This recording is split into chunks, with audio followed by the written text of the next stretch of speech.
When I first stepped into the place, right, well, I was mind blown. Everything is quite thoughtfully arranged. He came in with no plan, no team, no idea. Then pick up materials that he liked first. From there on, move on the design.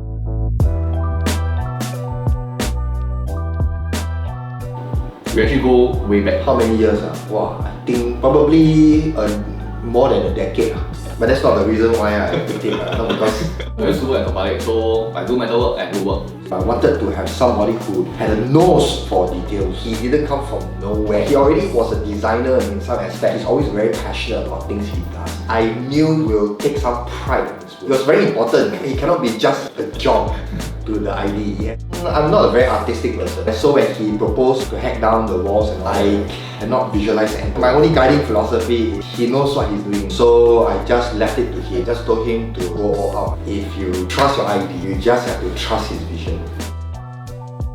One good thing about him is that he tries to understand your lifestyle a little bit. He knew that I travel quite a fair bit, so he wanted to make sure that every time I come home, it feels like I'm also traveling.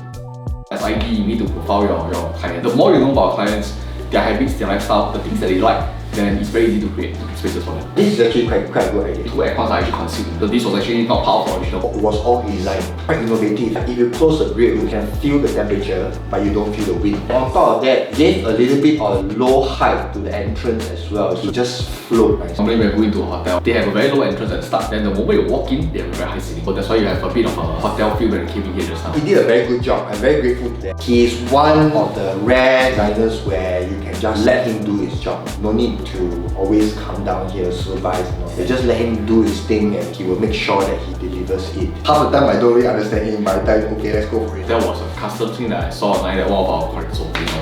This looks impressive. It's not something you can find anywhere, and it has the industrial feel that he and the next idea was sent him.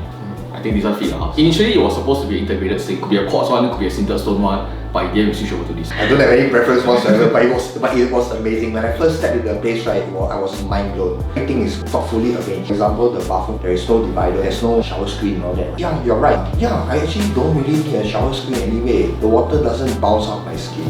It doesn't wet everywhere. It's just confined. I don't need a shower curtain, don't need a shower glass. Everything is nice and open. The restroom stays completely dry, except for the area where you're showering, which is freaking amazing. I would say leaving it to him, right, was quite amazing. Even the selection of the top, I was also quite surprised because everything just happened to flow together. It was quite impressive to me because I left it to him. Interesting fact, he actually didn't allow me to update it. He didn't want to come down and see the place at all. Only until everything was done. Sometimes he does send me updates. I told him, don't need lah, please lah, just do your own thing. And I also don't want to be looking at updates all the time, wondering this and that. Thanks for being the best planner. Because you're putting your ideas right, then the IDE can make magic out of it. This is a very good designer and a very good friend.